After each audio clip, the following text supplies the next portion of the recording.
All right, folks, today is Friday. It is June 7th, 2019. Coming up on Roland Martin Unfiltered.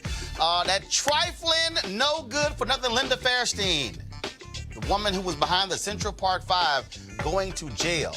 Guess what? Dropped today by her publisher. Damn good reason. Also, the Women Grow Leadership Summit started in D.C. today. We'll talk to the president and CEO about black women in the cannabis industry. Also, Congressman Mark Vesey has a plan to honor the 320th Battalion, the black troop that helped defeat Hitler on D-Day.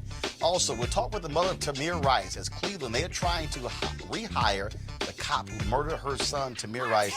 She'll join us. She says it is time to put a stop to this nonsense. Also, speaking of nonsense, in North Carolina, Reverend William Barber convicted of trespassing at the 2017 General Assembly protest.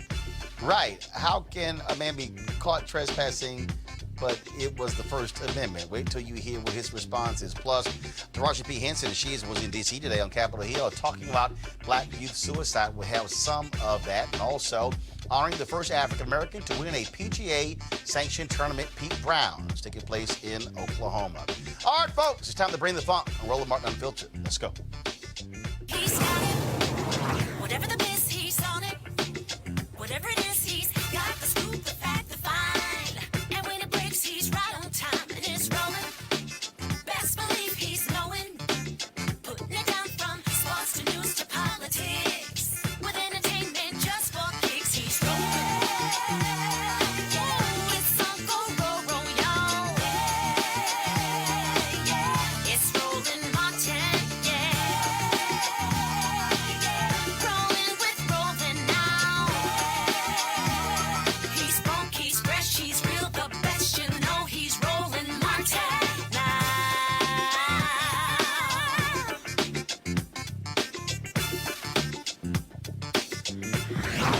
Martin. Oh, the hits keep on coming for Linda Fairstein. She's the woman who was behind the conviction of the Central Park 5. Remember, she resigned from 2 boards, including Vassar College. Well, today her publisher dropped her. All of this after the Netflix drama series When They See Us debuted last Friday. And so here we are a week later. Public pressure has been building against her. Of course, Raymond Santana, as well as Yusef Salaam, they've been leading a petition to get her dropped. They also want Amazon not to sell her books.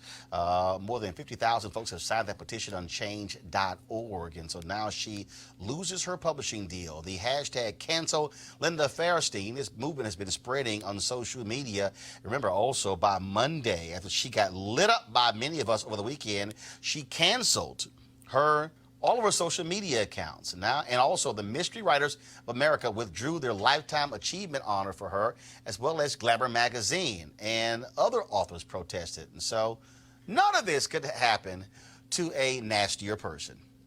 So glad to see it. So Linda, we hope your ass go broke for what you did to the Central Park 5. All right, folks, let's talk about our next story. Today's the beginning of the 2019 Women Grow Leadership Summit taking place here in Washington, D.C. This is the 6th year in a row they've held this. It's the largest professional network that connects, educates, and empowers female leaders in the cannabis industry. Here to talk about why this is so critically important, Gia Moran, president of the Women Grow Leadership Summit, and CEO, Dr. Shonda, is it Macias?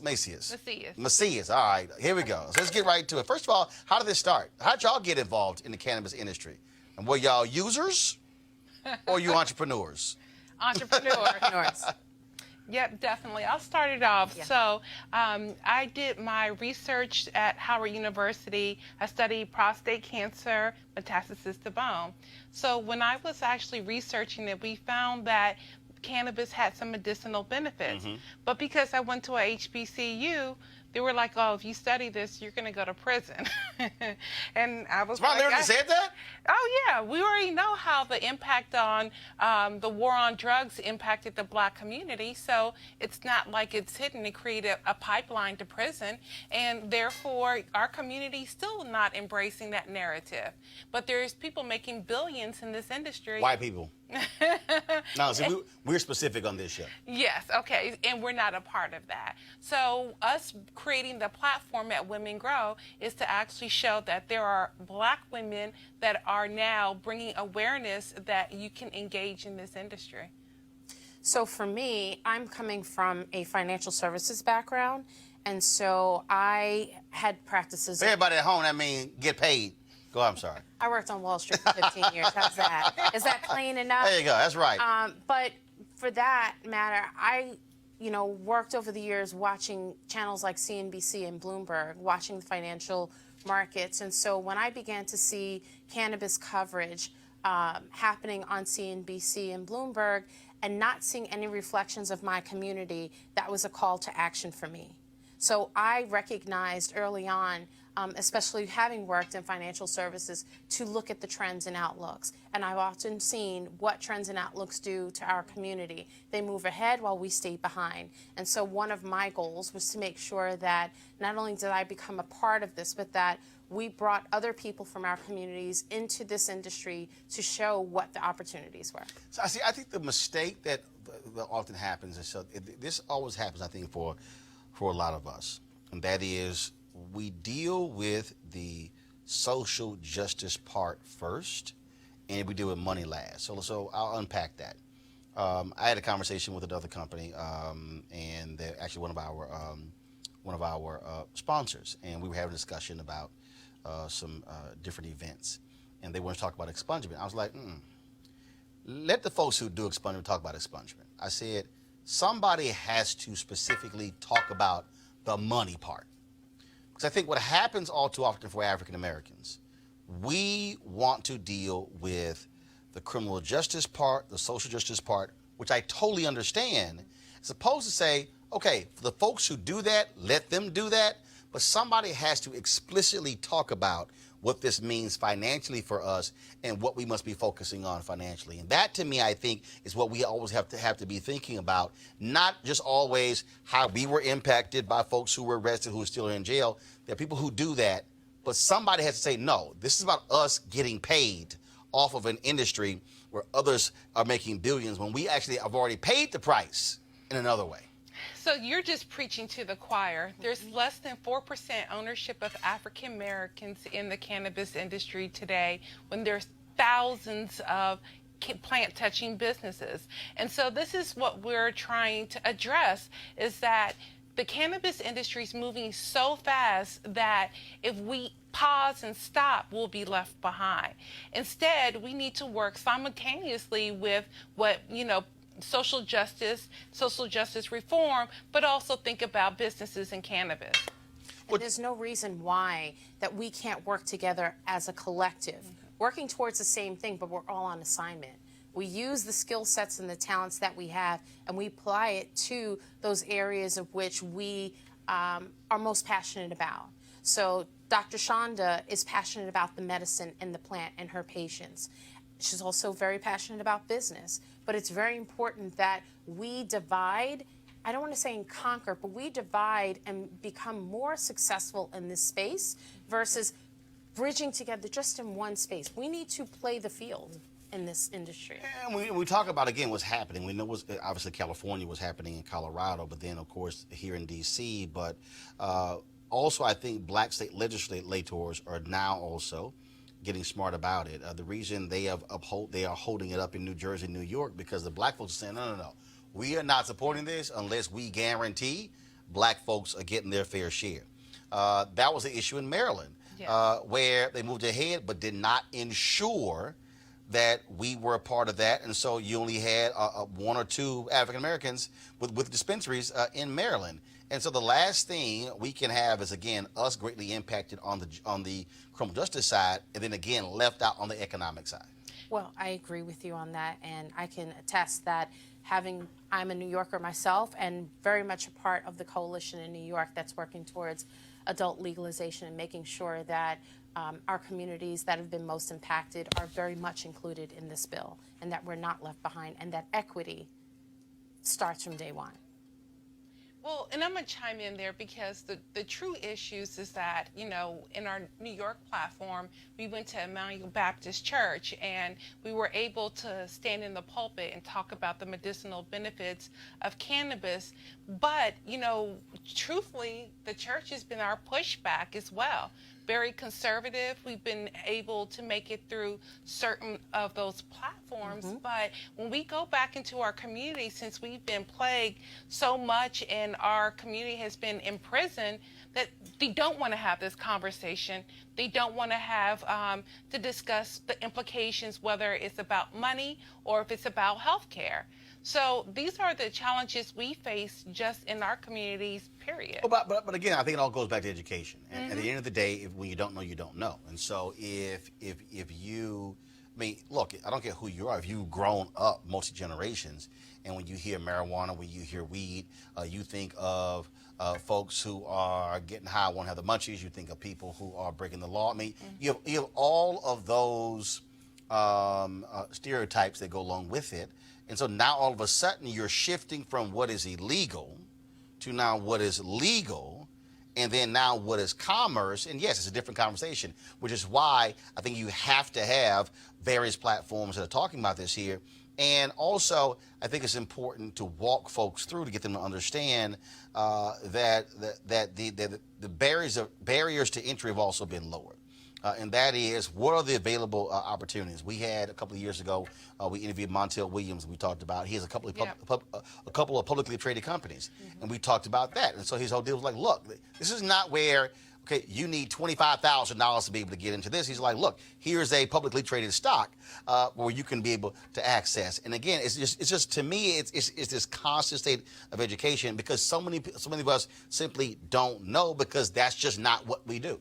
And that's the platform we have at Women Grow. We educate. How many folks you have there? So today we had over 600 participants, and we were really excited about that. But with the challenges of even educating the population, we can't advertise for the event. Facebook will shut us down. Hold on. I'm sorry, why? Because it's a legal substance. We cannot advertise even an educational event. Illegal still. Yes. Okay, what do you mean you can't advertise? You can't say... Facebook has a ban against, even if you're licensed or not even touching the plant, we cannot advertise on Facebook. Okay, you couldn't even advertise saying you're having a summit? No. And going a step further and explaining that this is a women's conference and that we promote entrepreneurship and women in business, and that our goal is to get more women into the cannabis industry, and our advertisements and promotions were continuously shut down. Really? Only on Facebook? No, Instagram will delete your page. Well, Facebook owns Instagram. Well, Oh, yes. right. So that's our challenges. And a lot of... So how do you get around that? Grassroots campaign, talking to you, bringing awareness in any way we can. And so that's where the movement is. And that's why the education hasn't gotten out. We're stunned by the federal government. That's real interesting there in terms of those platforms. And so if that's the case, have you had the same issues on radio? We don't get all the opportunities that we could get because this is still very conservative and a muted point. No, what I'm saying is, but can you do, I mean... Oh, radio ads? No radio ads, No. but we can go on. Radio interviews. Yes, we can That's do what I'm radio saying. interviews. Yeah. Yes, Got absolutely. it. So what Sean is explaining is that in terms of advertisement, so beyond social media, even print advertisement, we can advertise in our industry trades, but when you look at mainstream media, very rarely do you see cannabis advertisement.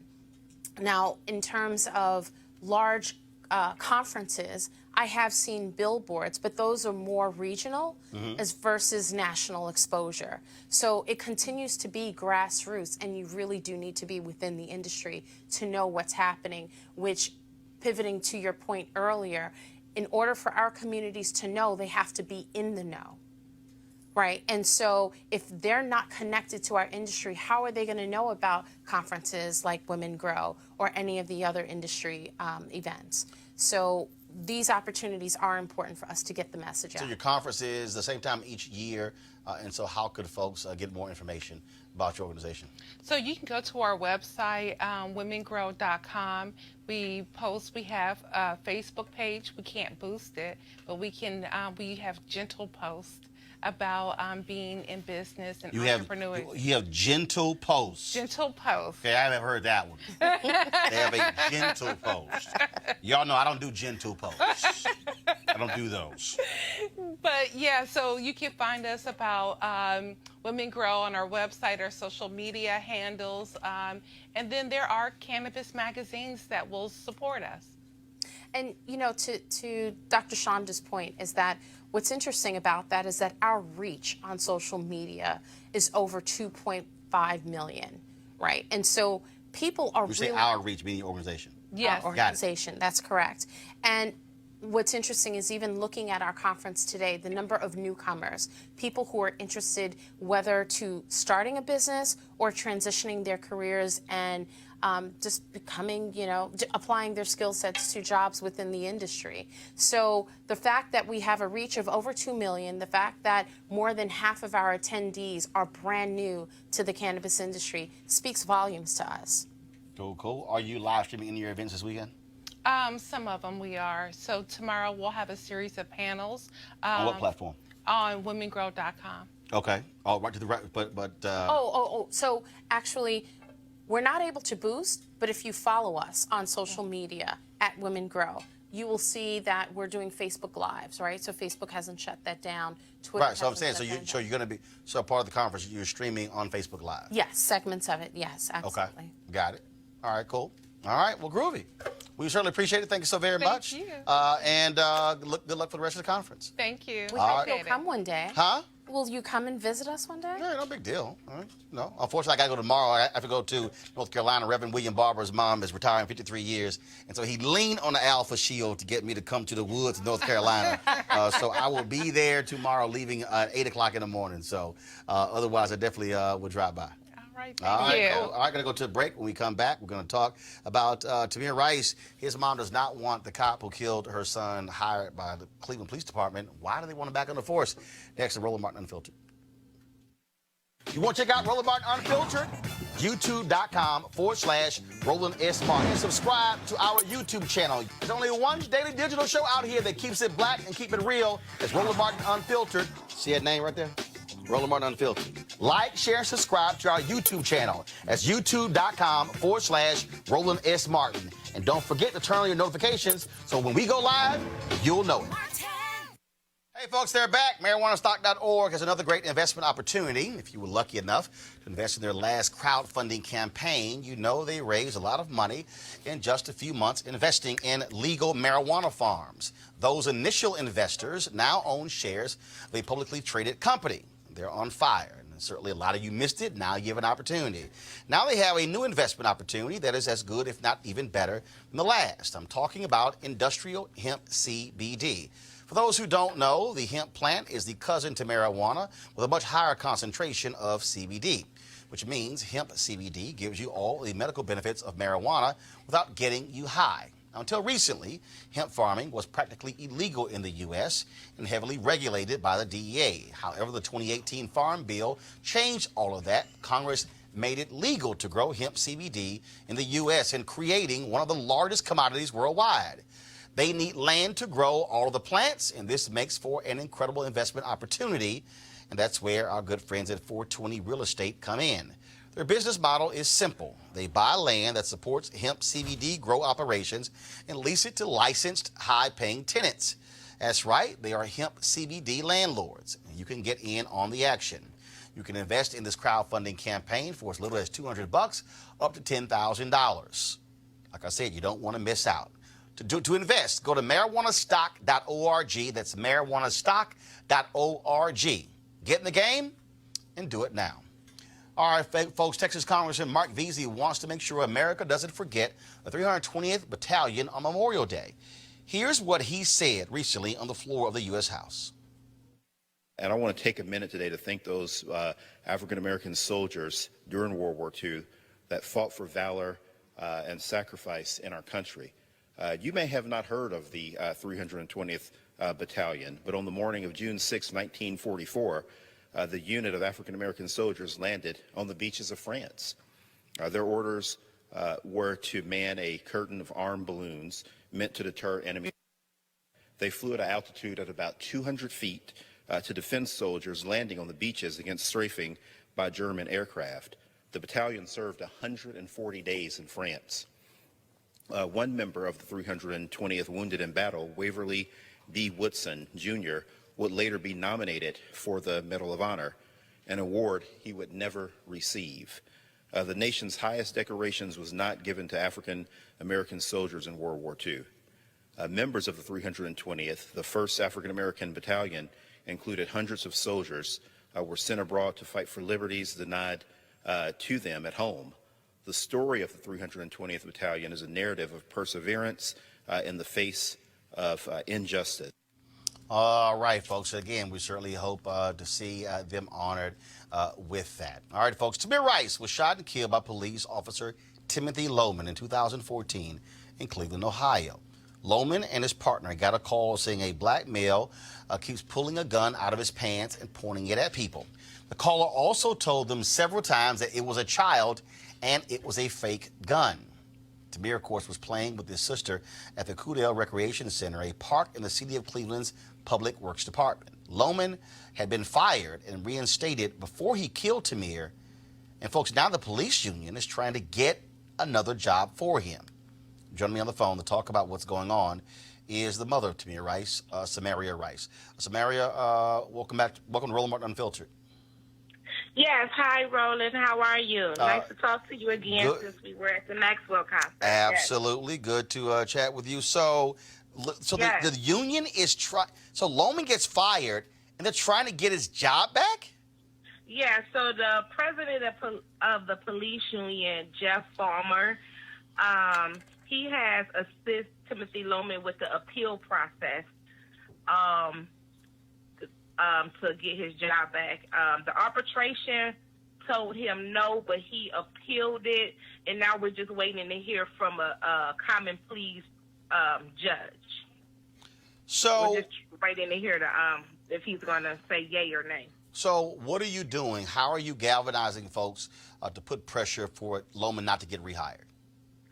So I teamed up with Move On and Change.org, and together we created a petition, and the petition basically says that, I don't want Loman to get his job back, and please support this. And we galvanized over, maybe almost up to like 200,000. But when I did my press conference this past Monday, I was only able to drop off 170,000 petitions to the president of the police union, the CPPA. So I did a press conference in Cleveland, and I dropped off 5 boxes.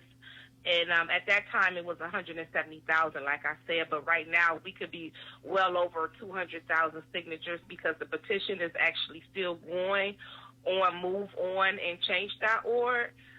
Yes, so I'm just grateful and happy that people support this and, want this just as bad as I do.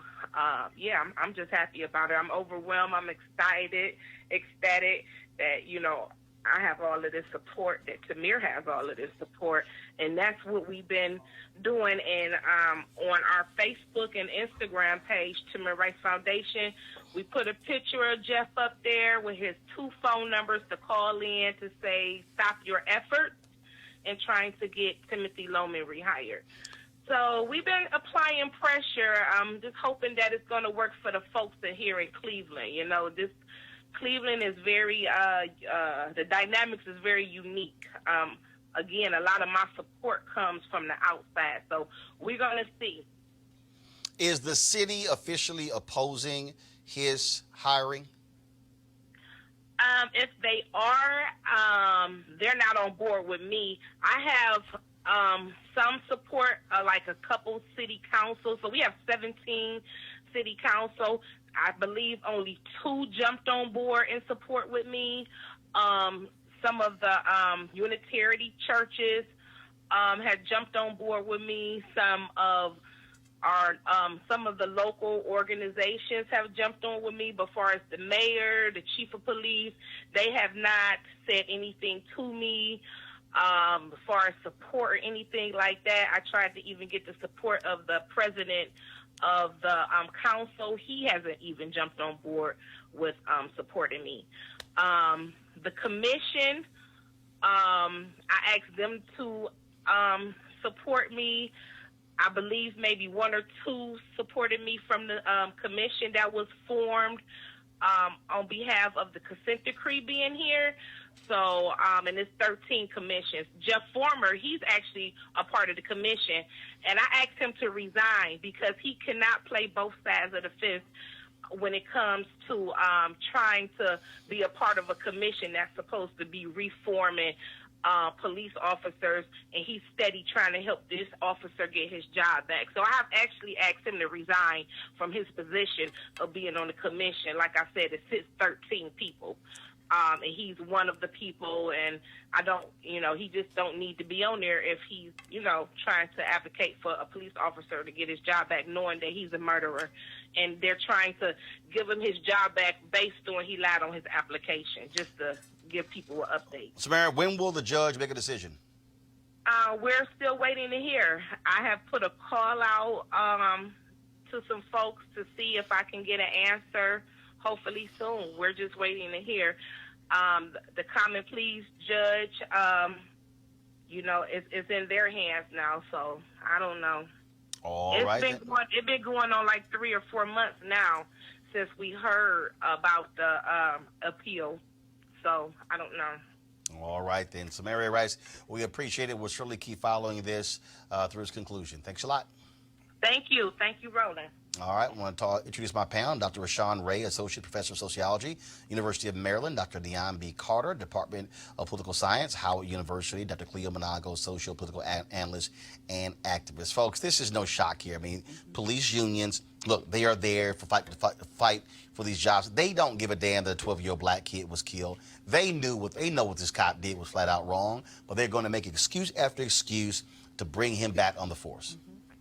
Yeah, I mean, when I think about this particular incident, I think it becomes important to put it in a broader context. The fact that African-American teenagers are 16 times more likely to be killed by police officers than white teenagers. And just in general, African-Americans are 3.5 times more likely to be killed by whites when they're not attacking, nor when they have a weapon. And so we have to put this in context. The other thing is I think it's important, and this is what I love about what Mrs. Rice is doing, is we have to end up taking power back. We actually pay their salaries as taxpayers.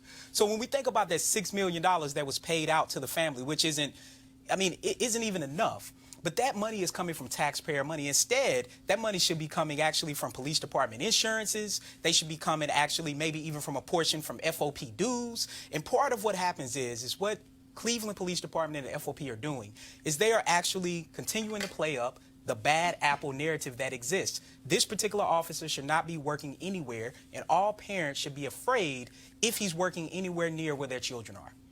Absolutely, and I think the thing that we're also missing is that Officer Lohman was deemed to be inadequate for service before he took the job when he murdered Tamir Rice. So he is known to be a problem in the field, and absolutely we should expect other things like this to happen with this officer because he is ill-trained and he is ill-suited for this job before this murder occurred. So if the police officer actually cared about him and the safety of the public, they wouldn't have allowed him to be on the street in the first place. But they allowed it, and now they're going to continue to support him, I guess, under this false claim that he is been found not guilty of anything, right, that he is fit for duty, but this man is absolutely unfit for the job of protecting the public, and he absolutely represents a real danger. Unfortunately, a danger that has the full endorsement of the police union and the state to do whatever to the public. So I think this is not just a matter of this guy shouldn't have a job because of this bad act. This guy shouldn't have had a job to begin with. It's really interesting also, Cleo, when you look at what happened today. The former Minneapolis cop who killed Justine Diamond got 12.5 years in prison, a Muslim cop. Many of us said the moment we saw who this was, we were like, oh, that brother, he ain't getting no support from the union. And the reality is he didn't. Now, there are those of us who believe that police officers who commit wrongdoing certainly should go to prison, but it's very telling how the black cop went to jail for 12 and a half years, and even the payment that was made to her family was much larger than what we normally see in any of these cases. White woman who was killed. And here you have this white cop who kills Tamir Rice, and they're fighting to get his job back. Sure, of course, it's very telling in terms of how black people are treated even when they're cops. But what concerns me, going back to Ohio, to Cleveland, is that a lot of the people who are not coming to this sister's support are black. A lot of people who are part of the city government of Cleveland, and on the city council, and the police department, who are fighting for this murderer, are black people. And what that raises to mind for me is the impact of whiteness on black people over the years, and how we've been trained, whether it's conscious or unconscious, to accommodate them, even in the face of the murder of a child that was not even a teenager yet. And I think that unconscious internalized white supremacy short circuits our capacity as black people to care about ourselves, or to be apprehensive to care about ourselves in the presence of whites because we don't want to offend them. Sometimes we're more concerned about them than we are about ourselves.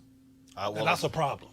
Well, again, it's real interesting. Again, the case of the gentleman, the former cop in Minneapolis, as I said. In fact, he was a 2-year officer on the force, Muhammad Noor. And this is what he said in a courtroom. Here we go to my iPad. An emotional. He said, "I knew in an instant I was wrong." He also apologized for taking the life of a perfect person. Remember, she was an unarmed Australian woman who was walking towards his car.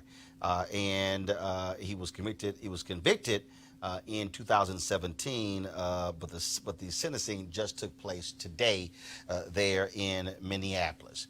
All right, folks, let's talk about North Carolina, where civil rights leader Reverend William Barber was convicted on Thursday.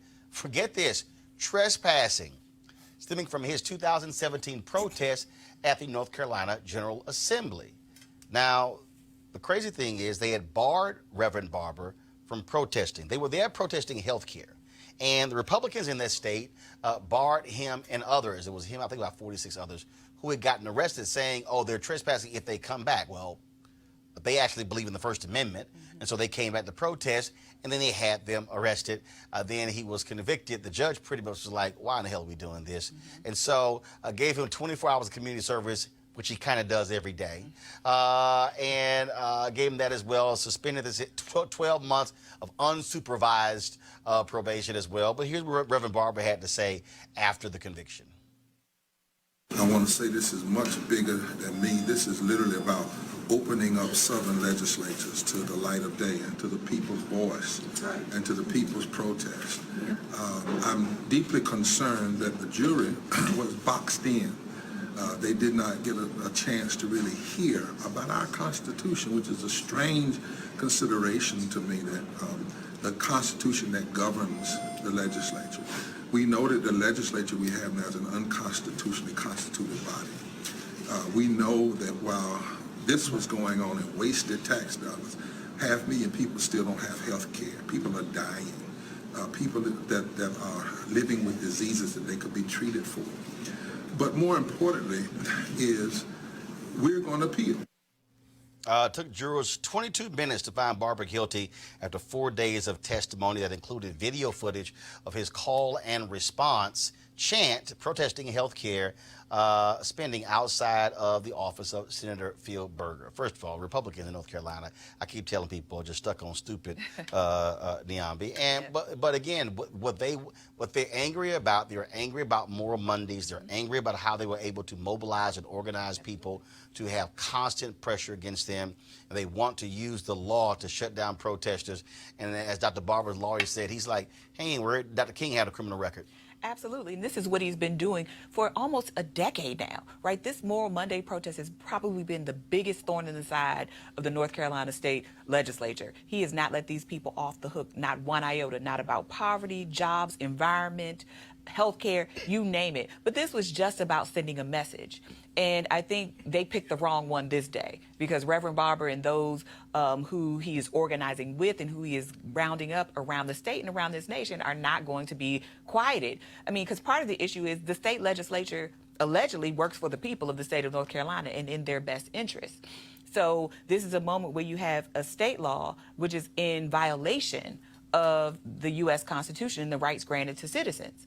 And so this should not have occurred. And these people were in no danger. They just were made uncomfortable. They didn't want to have to be accountable to the citizens, and they didn't want to be confronted. That's all this was about. He made too much noise and he disrupted their day. How? It's hilarious, Cleo, literally to say you're mad that citizens, taxpayers, were there protesting. So therefore, they're trespassing on property they pay for. Absolutely. Well, we know how incompetent these people are when it comes to mental health.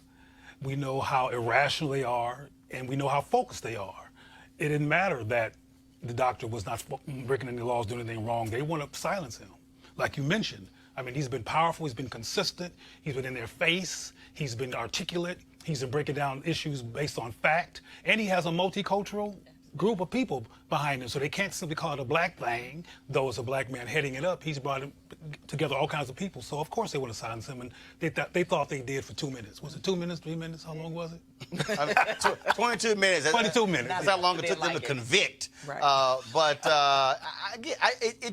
It amazes me how weak Republicans are. They love calling people snowflakes. No, they're soft. Yeah, I mean, I think about who gets the right to enact the First Amendment or even the Second Amendment. I mean, and essentially what we're talking about is a lack of transparency. Once again, we see another issue where taxpayers pay the money to put these people in office to do things for them. And so part of what's happening is, first, we need the law to be changed. I think, second, it speaks to the fact that taxpayers should demand this particular type of transparency. And then third, we see the way that race in particular mutes people's ability to fully enact the First Amendment. And it's highly, highly problematic. And again, when you look at the actions, let's talk about what happened in Syracuse, where a police officer, Chris Busky, arrested, y'all, this is a trip, arrested Sheolin Moore for playing loud music. Now, remember, we've heard this before. Remember, Jordan Davis was shot and killed by a white man in Florida for playing loud music. That white man is in prison for life. Jordan Davis's mama is now Congresswoman Lucy McBath. But we're going to play the video for y'all of this cop acting a fool because of loud music. Take it as a form of arrest. Hey, he's telling the truth, man. If you got nothing on you, get out of the car. I don't got nothing on me, but get the fuck out of the car. I was getting sprayed. Why he doing all that? Why he doing all that? Why he doing all that? He not resisting or nothing. Why he doing all that? Why he doing all that? Yo, why you punching my man? Hey, what's the deal with this guy? Yup, I'm on you. I ain't. Fucking move. Look, they bugging for nothing. Look. Don't you move. I ain't resisting or nothing. Shut it down. What's going on? Why y'all doing all that? Why y'all doing all that? Why y'all putting me in handcuffs and stuff? Yeah, now here's what's crazy. So Moore was pulled out of his vehicle because the cop wanted to search the vehicle. And he said no. So then the cop pulled him out. So now we get to search vehicles because the music too loud? But proceeding, wait, what are you looking for? An iPod? But preceding that, he was so disrespectful and dehumanizing and treating him like and beating. This goes beyond these issues. There's some white people who are really, really angry in this society about the presence of black people. And black people are being killed and harassed and murdered and traumatized because these people have issues.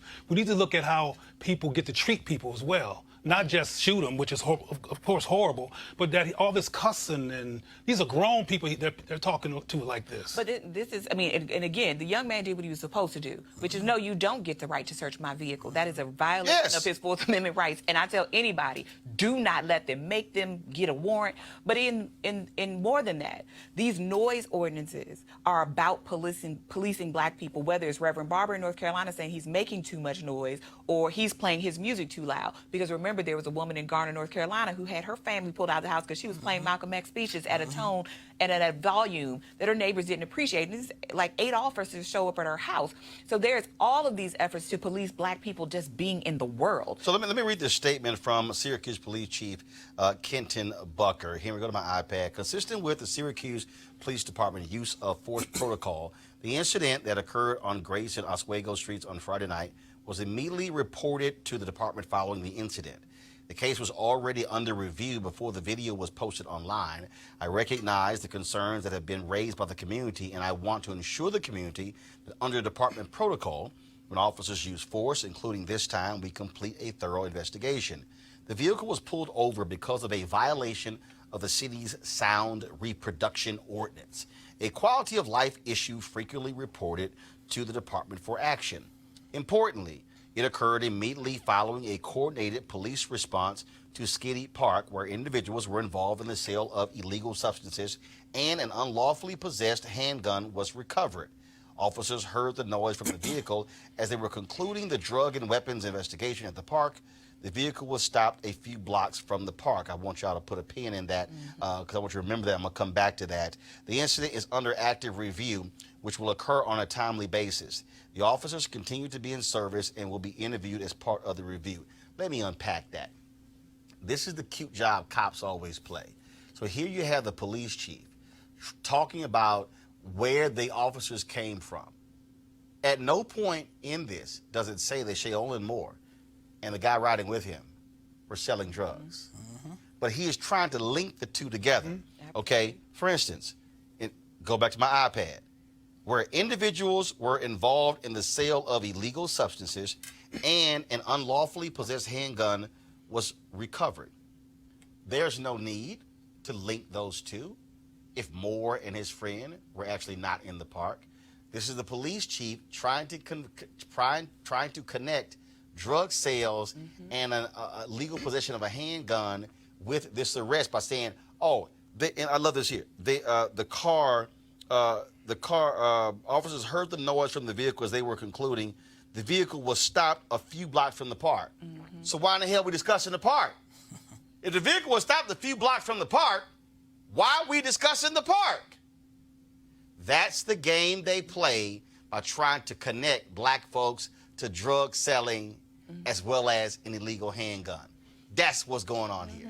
I mean, without a doubt. I mean, there is a New York City study that looked at 700,000 traffic stops, or actually just people kind of being stopped and frisked. And what it found was that African Americans were significantly more likely to be stopped relative to whites, but blacks were actually less likely to have something on them.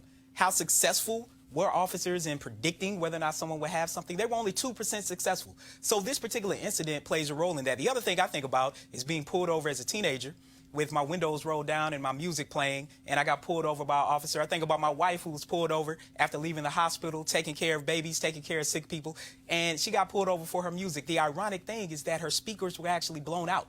So see, part of this is simply a cover in order to be able to pull people over. I think the other thing is it relates to community oversight committees. Everyone wants community oversight committees. The problem with those, though, is that we actually need a person from those community oversight committees to actually be on the actual review board in the police department. So the one thing that stood out to me, in addition to what you highlighted, Roland, was the fact that the chief said that this is under review. Yes, it's under review internally by police officers actually aiming to police and hold other police officers accountable. What we need is for people from the community review board to not review these cases after there's already a decision made, but they actually need to weigh in on these as a voting party on the actual committee in the police department. And I think part of this is people have to continue to record these particular incidents. I mean, in this regard, we're simply in MLK's collection of facts, right? We're just in the first step of the nonviolent campaign. Well, in this first of all, movement for here's Black the other lives. piece, though. What did the passenger do? Nothing. And honestly, So he's under arrest? Yes. Because he said, stop recording. Because he's a witness to what's happening. Honestly, what you read from that police officer, that chief of police, actually is very reminiscent of stories they used to tell about black men after they lynched them. This sounded like the setup to a murder to me. Right. Because dead men right. tell no tales. So they were already deciding what the story was going to be, which these young men were at this park, were selling drugs, and therefore they are criminals and they deserve to be mistreated, mishandled, and anything else that came after that. I'm just glad that these young men get to go home tonight. Now y'all understand why black people got mental health issues. We talked Absolutely. about that yesterday with the head of the Black Mental Health Alliance about the rise in suicide rates among black children starting as young as 5. Well, today on Capitol Hill, the Congressional Black Caucus held a discussion about that, and actress Taraji P. Henson expressed concern for the issue when she testified before this Congressional Emergency Task Force on Black Youth Suicide and Mental Health. It dawned on me the reason why we don't have a mini psychiatrist, not that we don't have them, that they're not easily accessible, is because we in the African American community, we don't deal with mental health issues. We don't even talk about it. We've been taught to pray our problems away. We've been demonized for coming out saying we have issues, and we have trust issues. I need the person sitting opposite from me when I go seek help for my mental to be culturally competent. And if you're not culturally competent, how can I trust you with my deepest secrets and with my vulnerability? We can't give up on our kids, and I think that's where it starts. I think we implement mental illness or mental health as education in school. It needs to be a subject, just like sex education was, a physical education. We need to talk about it. The more we talk about it, the more people will feel like they can talk about it. I really don't know how to fix this problem. I just know that this suicide rate is rising. I just know the ages of the children that are committing suicide are getting younger and younger. It breaks my heart to know that 5-year-old children are contemplating life and death. And Taraji P. Henson, through her foundation named after her father, held a conference today dealing with the whole issue of mental health.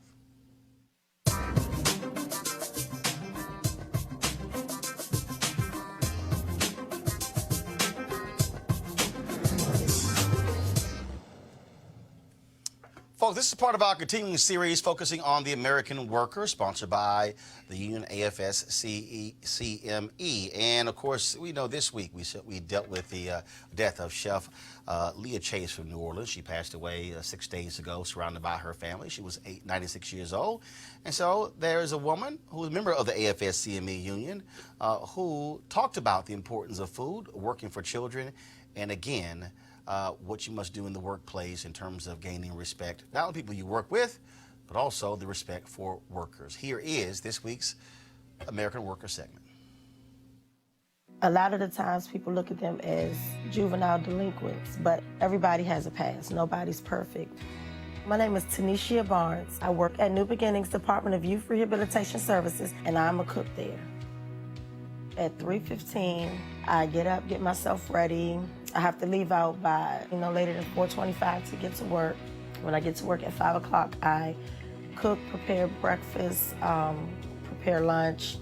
The population is 30 males, and I just try to let them know that it's okay. We all make mistakes, but it's where you go and what you do after your mistakes to make everything better. When I cook for the kids, and they say, I know you cook this, because you cook this with love, didn't you, Ms. B? You put this love in that. Having children and then becoming a union member shows me that it's more that I could fight for, better education, better paying jobs, safety. You're helping develop something more meaningful in the workforce. I even got my kids involved. We do rallies, we do door knocks. I'm working for myself, I'm working for my children, and I just want them to be proud of me for going after what I believe in and following my dreams as I try to push them to do the same thing. I love my kids and I love the kids I serve, and I'm glad that I can go and make a positive impact on their lives every day.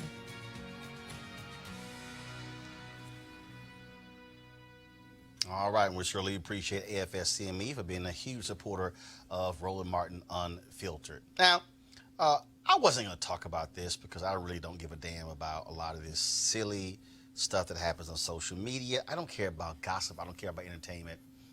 But I needed to deal with this, okay? So how many of y'all have seen people talking about this ridiculous image of Beyonce and Jay-Z sitting courtside at the Game 3 the other night, and the wife of one of the Warriors owners leans over and she's talking to Jay-Z, okay? This thing has gotten all crazy. It's blown up. Well, today, Beyonce's publishers had to release a statement condemning the people attacking this woman. This woman got death threats because of this whole deal. Telling the Beehive, yo, shut the hell up and calm down. But this is what bothers me the most about this, okay? Because I really don't give a damn about these stories. I really don't. I think they're stupid. I think people who engage in them are stupid. Yes, I think you're stupid. You're sitting your ass at home.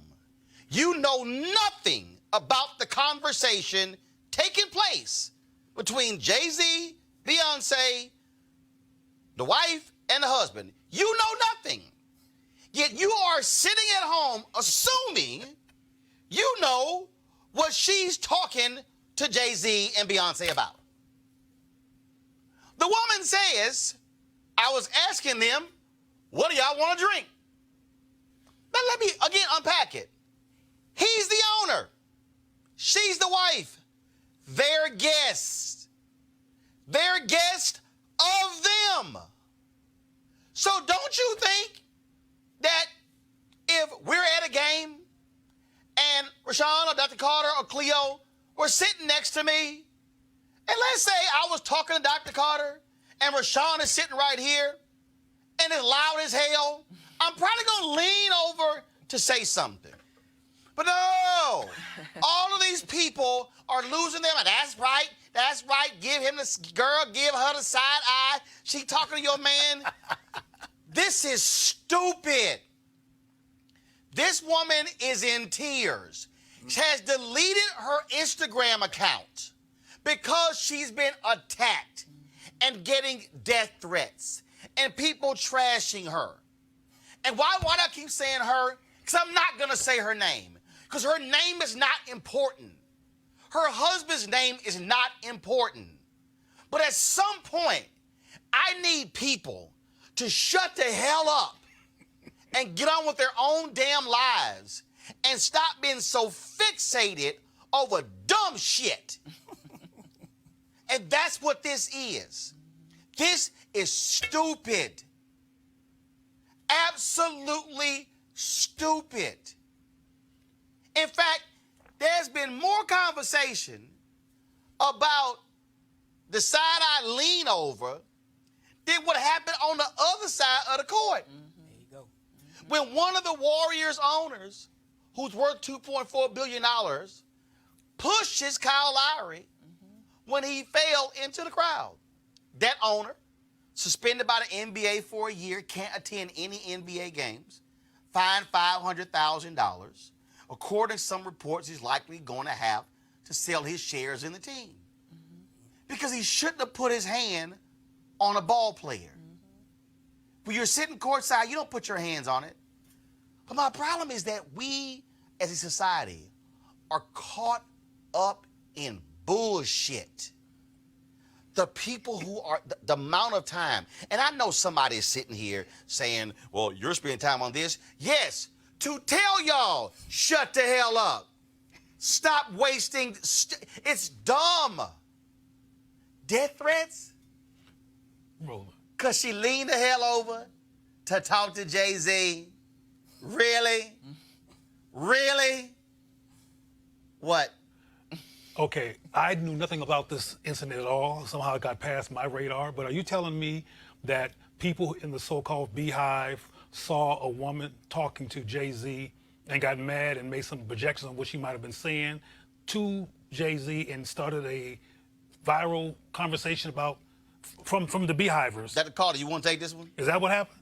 In a nutshell, I mean, Nut is a figure of speech. I mean, I'm like you. I didn't understand what that people saw in an exchange between grown people at a basketball game. Grown people. But these are the Beehivers. That's what I want to make. These are the Beehivers. These are well, extreme come on fans. now. Beehivers are. And there are people who I know.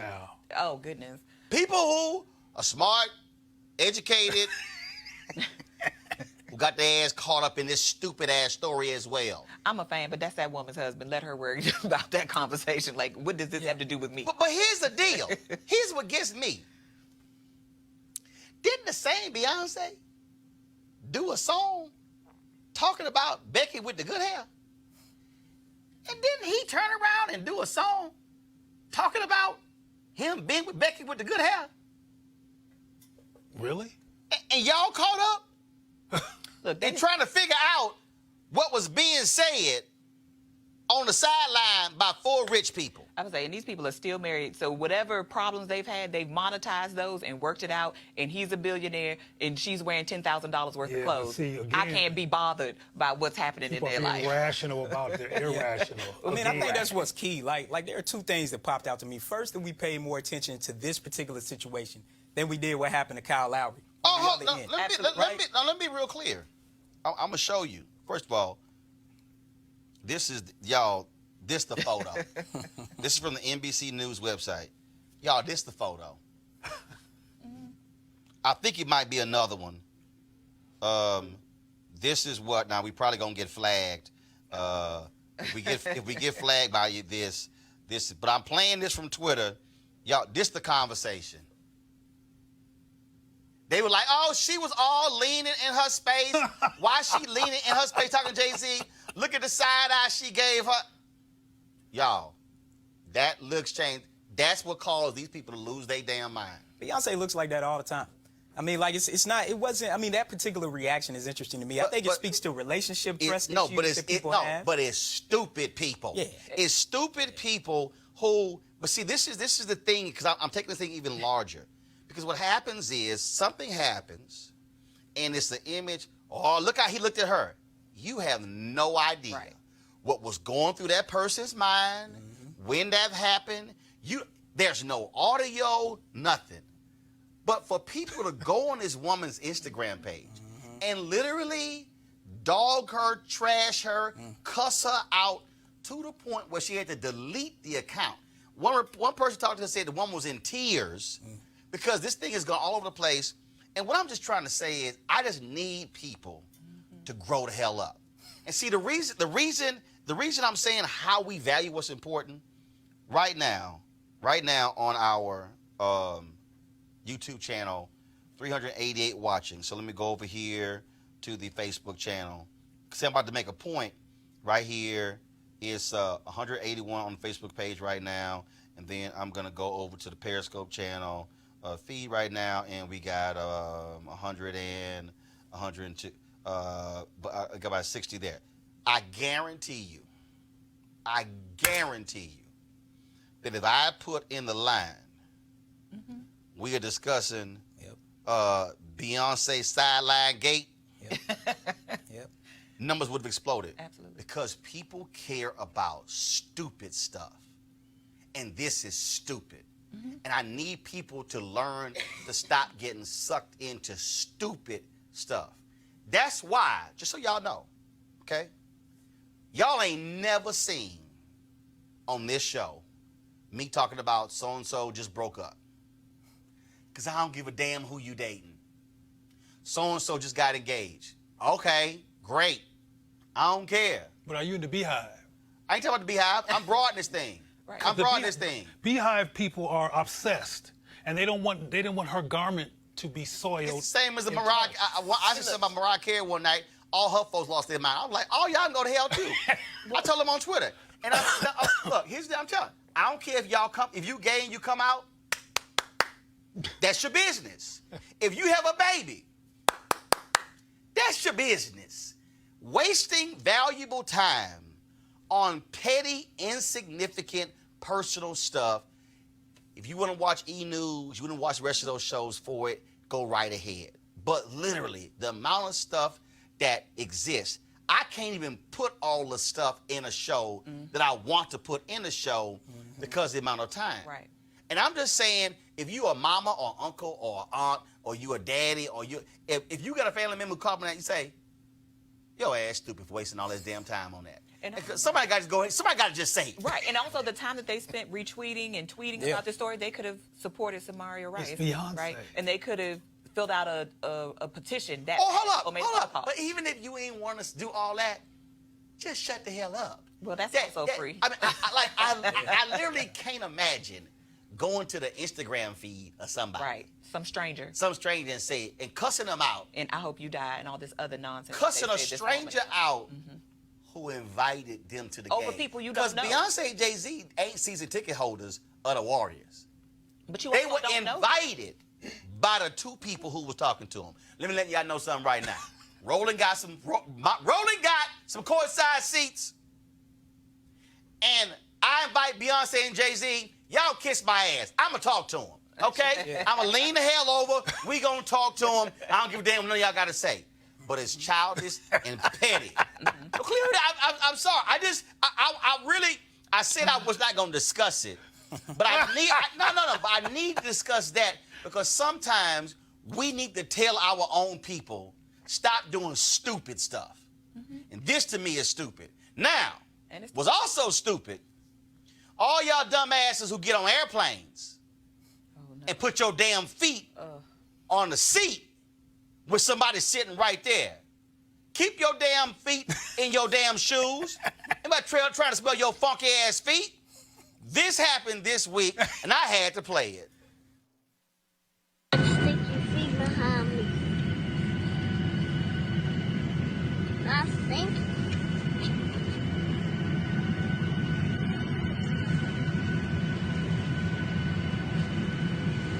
It's a lady.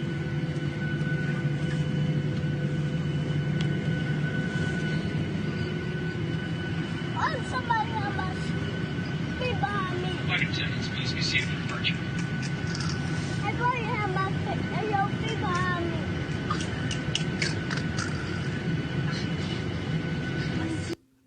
The daddy was cracking up laughing. The boy like, why somebody got their feet behind me? That's why I love kids. Yeah. And keep it honest. I mean, kids keep it honest. They tell it like it is. And what's important is they typically say things that as adults we should say to other people before things escalate. Because it was kind of simple. He was like, who is his foot? Whose foot is this behind me? It's a lady. So he's shocked that it's a grown person having the audacity to do that. And people invade people's personal space all the time on planes. You know, like there was a debate on Twitter about who gets the armrest. Does the person in the middle get the two armrests, and the people on the outside get the two on the outside? I mean, these or the are black the types person or the of white things- person. Huh? I be doing this with the white guy all the time. Trying to push me over. You know, but I think the honesty of kids is what's highlighted here. And I think it's important that I think oftentimes as we get socialized throughout life, there are certain things that we would normally have done as children that we don't do anymore. And I think we can learn a lot from kids who choose to engage things this way. Why did he say? I would have cussed the ass out. Why did he say it's a lady? Yeah, Because he was shocked that it was an adult. No, I think he was shocked that it was an adult lady. Right. He thought it was a kid. A dude put that big old foot up there, probably would have been not surprising him, but that it was a woman seemed to stand out for him. I've seen this behavior before, and I'm sorry, people's lack of respect for other people's personal space and what they want to experience. I've seen people clip their nails on the plane, and I think that's disgusting. I don't want your DNA with me when I go home. And he did what he ought to do. What I would have done is like, can you please move your foot? No. Well, she did move. She did because she was shamed, not because she thought it was a problem. You way too nice. See, I right there, y'all. What you have said? Would you please move your feet? Hey, y'all. Let me tell you how that would have went down.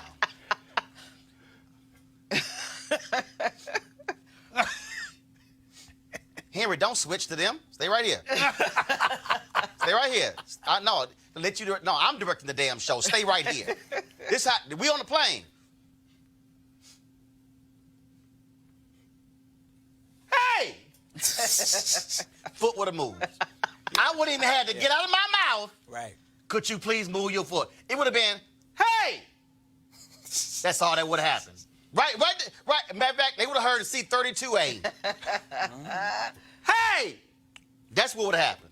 I'm just letting you know. That's what would have happened. I hear you. You putting your funky ass foot next to my chair, yeah. And why that's okay behavior, why no one on the plane, not even the flight attendant said, ma'am, you can put your foot on. And also, if the plane is dirty, I wish I would take my shoe off on the plane. Y'all snobs. I mean, it's so disrespectful. It's nasty. It's so disrespectful. It's nasty. Now, if you got socks on, it's a long flight. Listen, that becomes slightly different. Let me also help y'all out. Okay, as look, I'm Premier 1K on United. I'm on all of black. So okay, 3-seat, but also a 2-seat. Let me help y'all out. There's a trick. Okay, you ain't got to fight over that damn armrest. Okay, when you're seated in the aisle seat, it's tight because you fighting I ain't sitting by the window in a 3-seat. It ain't gonna happen. Only way that's gonna happen if it was a last minute. I ain't got no other choice.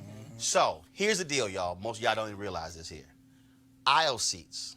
Yep. There is a button under the armrest on the aisle seat that lifts the armrest up. So all you gotta do is lift that, turn, and then you just turn to the aisle. You can have all this free space, whatever. Now when they come with the cart and everything, you just slide your behind back. I'm just saying, I don't even, like I was on a plane, the dude look at me like, how the hell did he just, y'all, seriously, y'all think I'm like, some of y'all at home right now going, huh? Seriously, there's a button, slide your hand to the back of the armrest. Cleo like, damn, I didn't know. Oh, yes, sir. I'm an aisle person. You an aisle person? But the aisle. Yeah, me too. You an aisle person? All about that. Right. Gotta have the aisle. The only reason I knew that is because one day I couldn't fly first class because first class was full. And then I remember that story. I was like, hold up, I got that button. So there's a button. Y'all got to click the button, armrest come up. Yo, you got freedom. You turn this way. But we ain't sitting here fighting them. But see, this is what also I do. I intimidate folks. Just put the damn armrest up. And then when they try to pull it down, hell, your arm on this head. No, it ain't coming down. So it's gonna be free. We ain't fighting over the armrest. It's gonna be free damn space. Yep. We ain't gonna fighting, get real close. We ain't fighting over the armrest. That's one of the things I like about Southwest, because when I get on the aisle, right, and people are coming in, they just go straight past me because they typically don't want to sit by me, right? And so, but if I'm flying on another airline, I'm definitely trying to get an aisle seat, and I'm definitely lifting the aisle armrest up. Put your funky foot up, we got a problem. All right, y'all, last story here. 1964, professional golfer Pete Brown became the first African-American to win a PGA-sanctioned tournament. The Waco Turner Open took place in Tulsa, Oklahoma. Pete's golfing career began by playing in a tournament hosted by the United Golf Association, an organization formed by a group of African-American golfers who operated a series of professional golf tournaments for blacks during the era of racial segregation in America. One of the folks, of course, who was behind that was the great boxer, the Brown Bomber. Who was that? What you got? Y'all live in Joe Louis. Joe Louis. All right. At that time, blacks could not play in the PGA sanctioned tournaments due to the Caucasian-only clause of the PGA. Well, fast forward today, the Pete Brown Golf Facility will honor him by renaming a course after him. Of course, Pete died a couple of years ago, and so it's certainly an honor. All right, y'all. Last comment here. Final comment. Anything you want to say? Anything happened this week? What you got? Go. Well, I just want to go back to the mental health issue, if I can, for a moment here, because I have some concerns. A quick moment. A quick moment. Let's call a fight on wrap up 19 thought. years ago, Dr. Alvin Poussant and I were on a panel for the National Association for Equal Opportunity in Higher Education in 2001. He had a book that he put out called Lay My Burden Down, which was about African-American suicides. And it was about it being high and disproportionate back then. And then it went silent. I just hope that Taraji's activity does not do the same thing, because if we would have did something back then, when Poussant put his book out, we might not be looking at this issue like we're looking at it now. And we tend to get fired up for a moment around issues that affect us, then we go back into the trance. All right. Yeah. I would just say that we can actually do multiple things at the same time, right? We can actually pat our head and rub our tummy. So we can watch the gossip, but don't forget to keep your eye on what's happening with your government in your local communities, in your state, because that is vital. We are looking at a president right now that is a criminal in so many ways. We are looking at state governments like North Carolina, like Georgia, that are trying to steal your rights. So while you're paying attention to Beyonce and Jay-Z, make sure you are also looking at what's happening in your community, because that's actually going to affect your life. Those people will be rich tomorrow when you wake up and you still won't know them. You know, one of the segments you highlighted was about work, and the big thing that stood out to me was about rehabilitation. And part of that is that Flick Shop School of Business has been starting to do a lot of work using virtual reality to help train incarcerated people for when they get out. Because if we link the cannabis story with the work story, part of what's happening now is that cannabis is an example where we continue to see another example of where black people have gotten screwed over, not just financially, but legally, and a lot of other people are starting to make a lot of money. So that's why I was happy to see these sisters on this show talking about that, because we need to change the laws to actually make things legal across the country, and then we need to actually do some reform with individuals who are in prison. We're developing a virtual reality program for job training, onboarding people when they get out of prison, and I think these particular things are important because we don't want to see the recidivism rate continue to rise. All right, folks, my final comment. We have surpassed 2,000 folks who have joined our Bring the Funk fan club, 2,022 to be exact. We launched this show 9 months ago. Anniversary was a couple of days ago. We launched this on September 4th, 2018. 2018, of course, and now it is June 7th, 2019. Now, we certainly appreciate every single person who's contributed. Our goal was to have 20,000 of our supporters give at least $50 a year to join our Bring the Funk fan club. Those of you who have joined our fan club, you have a discount code for products that we have on RolandSMartin.com, including books, and we're going to be adding some other things as well.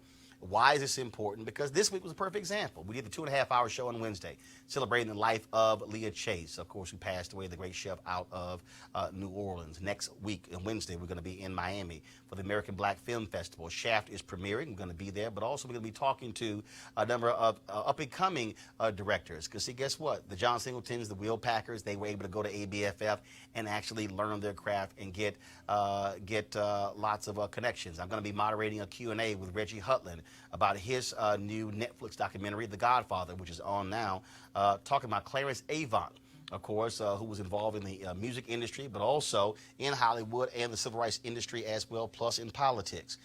And also, we'll be at New Orleans for Essence Music Festival, but also traveling in other parts around the country. You have NAACP convention in July. You have the National Urban League taking place, National Dental Association here in D.C. In fact, June 18th, we're going to be live streaming a summit dealing with the United States Census, its impact on African Americans. Why am I saying all of that? Because the reality is there's no other show in the digital space like this. None. You can try to find it, don't exist. There are people who have shows, but are they doing full-fledged 1-hour news shows every single day? No. Are they doing live streaming of summits, of conferences, of rallies, things along those lines? They are not. Also, you take that with our 1-hour interviews. And so we're doing a hell of a whole lot with not much. And the reason I say that's also critically important because we love to talk about what we need, but somebody has to build it. Somebody actually has to build it. Okay, Ebony Magazine didn't just all of a sudden just happen. No, it was built by John H. Johnson, taking a loan from his mother, bargaining against her furniture to start the magazine, to start Negro Digest, to start Jet Magazine. When you look at all of these companies, that's what it requires. We've been going for 9 months. I haven't paid myself a salary because we're trying to keep the doors open and pay staff. And so we can't talk about why we don't get our stuff covered when we don't have the platforms to actually do it. So we want you to join our fan club to help us do that. We're talking about, if you gave $50 in a year, that's folks about $4 a month, 13 cents a day. And I can tell you the conversations that we have are a hell of a lot more vibrant than what you're paying $200 a month for watching on those cable networks. And so we want you to support us, and we want you to do it today. And so this month, my goal is to get us 1,000 new fan club members in the month of June. You can sign up right now by going to RolandMartinUnfiltered.com. You can go to, you can do so with PayPal, Square, or even Cash App. If you do use Cash App, be sure to put your email down so we can send you the promo code. So we certainly would greatly appreciate that. Again, tomorrow I go to North Carolina. Reverend Dr. William Barber, his mom retires. 53 years of service. And so we're going to be in North Carolina celebrating her. He hit me up. He was there, man, you got to come. He was leaning on that Alpha Shield, trying to get me to come to North Carolina. Here we go to my iPad. This is the program here for his mother. It's taking place Saturday, June 8th. So 4 p.m., Plymouth High School Gymnasium, community celebration of music and arts honoring Mrs. Eleanor Barber for her retirement and 53 years of service. And so we are looking forward to that. Greenlee. So y'all can also tell everybody know where this is because he sent the fly. They ain't even put the town. It's in North Carolina. They ain't even put the town on here. Plymouth High School Gymtorium. Y'all know what that means? I'm going to Plymouth, North Carolina. That's probably where I'm going. And he told me, he said, Roland, you coming to the country.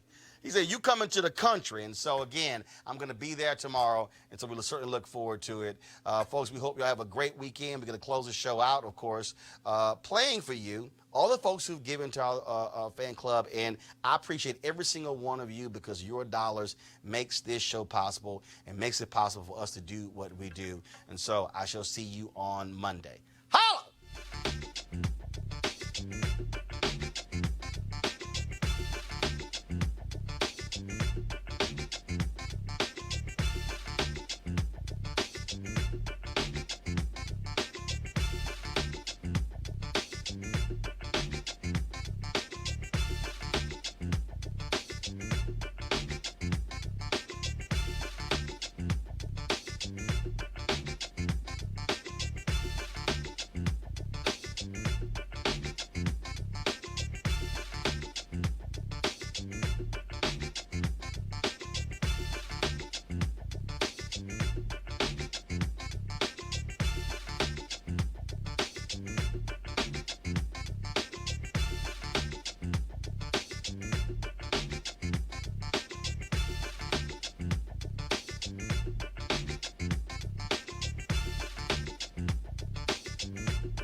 You want to check out Roland Martin Unfiltered?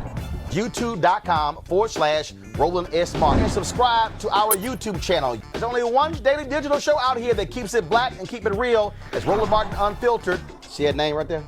Roland Martin Unfiltered. Like, share, and subscribe to our YouTube channel. That's YouTube.com/Roland S. Martin. And don't forget to turn on your notifications so when we go live, you'll know it.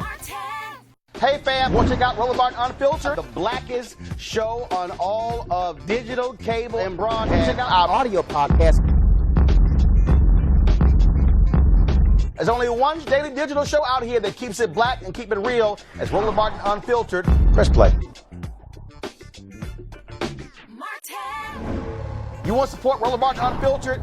Be sure to join our Bring the Funk fan club. Every dollar that you give to us supports our daily digital show. There's only one daily digital show out here that keeps it black and keep it real. It's Roland Martin Unfiltered. Support the Roland Martin Unfiltered daily digital show by going to RolandMartinUnfiltered.com. Our goal is to get 20,000 of our fans contributing $50 each for the whole year. You can make this possible. RolandMartinUnfiltered.com.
Hey fam, want to check out Roland Martin Unfiltered? The blackest show on all of digital, cable, and broadcast. Check out our audio podcast.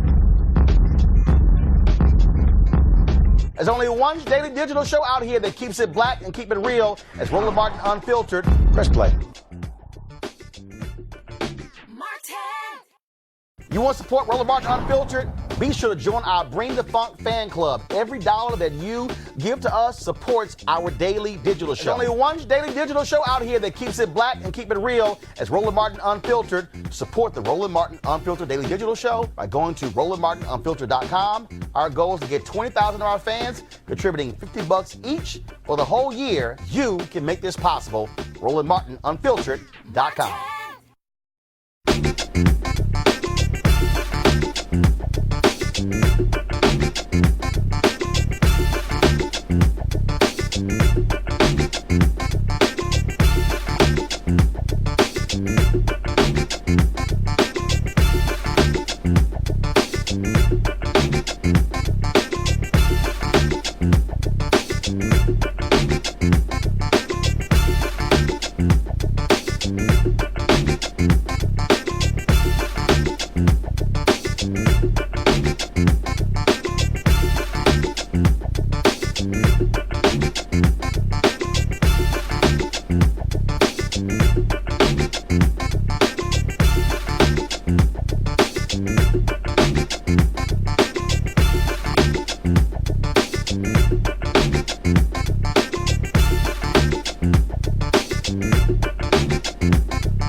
Thank you.